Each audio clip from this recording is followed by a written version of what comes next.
बिस्मिल्लाहिर्रहमानिर्रहीम। अस्सलाम वालेकुम। आज मैं आपको बन कबाब में इस्तेमाल होने वाली चटनी की रेसिपी दूंगी। तो इसको बनाने के लिए आप ले लीजिए हरा धनिया हाफ कप, पुदीना हाफ कप, टमाटर मीडियम साइज के 2 अदद, लहसुन के 4 जवे जिसे रफली काट लीजिएगा, और 2 अदद हरी मिर्चें, इन्हें भी आप रफली काट लीजिएगा, और इमली का गूदा हाफ कप, सिरका 4 टेबल स्पून, कुटी हुई लाल मिर्च 1 टेबल स्पून, और चीनी 2 टेबल स्पून, जीरा भुना हुआ और कुटा हुआ 1 टीस्पून, और नमक हस्बे जरूरत चाहिए होगा। सबसे पहले आप ब्लेंडर में इमली का गूदा और सिरका डाल लें।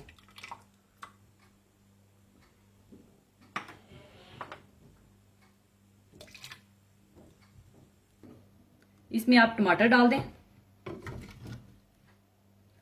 फिर इसमें हरा धनिया,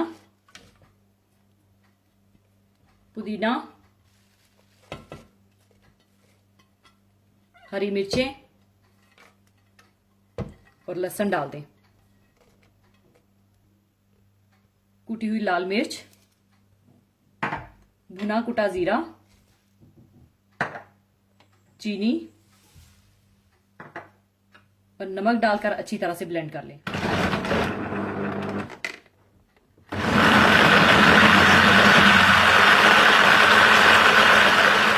बन कबाब की चटनी तैयार है। अब इसे मैं सर्विंग बोल में निकाल लूंगी।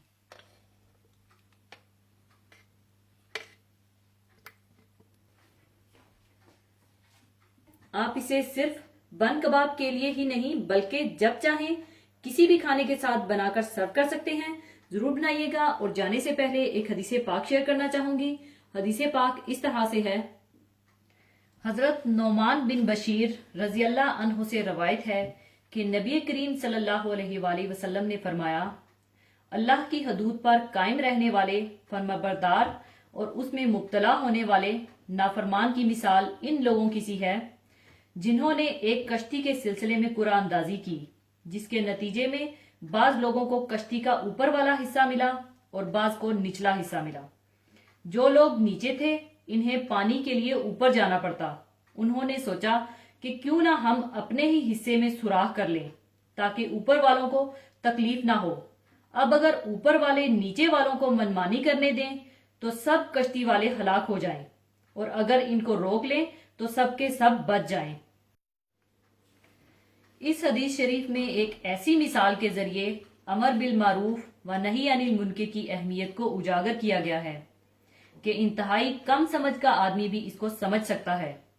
इस हदीस मुबारक में नबी करीम सल्लल्लाहु अलैहि वसल्लम ने 2 गिरोहों की मिसाल दी है जो 2 मंजिला कश्ती में सफर कर रहे हैं। इनमें से एक गिरोह तो कश्ती की ऊपर की मंजिल में है जबकि दूसरा निचली मंजिल में है। नीचे वालों को अपनी जरूरत के मुताबिक पानी के लिए बार बार ऊपर जाना पड़ता है। इससे बचने के लिए उन्होंने ये सोचा कि क्यों ना कश्ती में एक सुराख कर दिया जाए और इसी से अपनी जरूरत का पानी ले लिया जाए। एक मामूली समझ का इंसान भी समझ सकता है कि अगर इनको ऐसा करने से ना रोका गया तो ये सब की मौत का सामान होगा। नेकी और भलाई की दावत भी दर हकीकत बुराई और बदी की कुव्वतों को रोकने का नाम है जो अपनी गलत कार्यों से मुआशरे को बर्बादी की तरफ मोड़ देती है। और जिस तरह कश्ती की ऊपर की मंजिल पर बैठे हुए लोग निचली मंजिल वालों को उनकी हरकत से रोकने से गफलत बरतें और ये कहकर फारिग नहीं हो सकते कि हमें क्या, तो खुद ये उनकी अपनी बर्बादी का सामान है। इसी तरह अगर मुआशरे की अक्सरियत अमर बिल मारूफ नही अनिल मुनकर से गाफिल हो जाए और ये कहकर अपने दिल को तसल्ली दे दे कि हमें इससे क्या, तो ऐसा मुआशरा खुदकुशी की राह पर गामजन है और बहुत जल्द फना के घाट उतर जाएगा।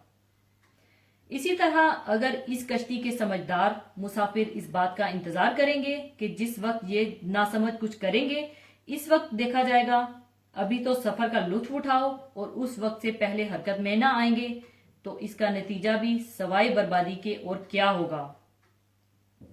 एन इसी तरह अगर किसी माशरे के सालिया अनासर इस बात का इंतजार करेंगे कि जब बुराई अपने घर आएगी तब देखेंगे तो यकीनन उनका अंजाम भी उस कश्ती वालों की तरह बर्बादी ही होगा। इस मिसाल से ये बात भी समझ में आती है कि नेकी की दावत और बुराई से रोकना एक मुस्लिम माशरे के हर फर्द की जिम्मेदारी है।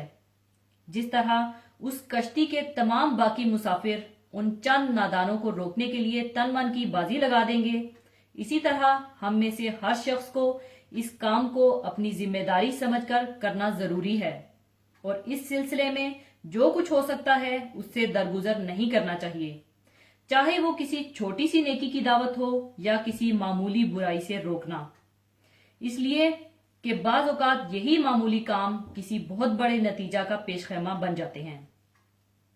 जिस तरह उस कश्ती के मुसाफिर उसमें एक सुई बराबर भी सुराख करने की इजाजत नहीं देंगे और उस पर किसी तरह का समझौता नहीं करेंगे कि वही कश्ती के डूबने का पेशखैमा न बन जाए, इसी तरह हमें भी अपनी जिम्मेदारी के सिलसिले में किसी तरह का समझौता नहीं करना चाहिए और अपनी इस्तात के मुताबिक जो कुछ हो सकता है कर गुजरना चाहिए। अल्लाह का फरमान है, मोमिन मर्द और मोमिन औरतें एक दूसरे के दोस्त हैं कि अच्छे काम करने को कहते हैं और बुरी बातों से मना करते हैं, नमाज पढ़ते हैं और ज़कात देते हैं और अल्लाह इसके रसूल की अताअत करते हैं। यही लोग हैं जिन पर अल्लाह रहम करेगा, बेशक अल्लाह गालिब हिकमत वाला है। इसी के साथ मैं आपसे इजाजत चाहूंगी। अपना बहुत ख्याल रखिएगा, दुआओं में याद रखिएगा। अल्लाह हाफिज।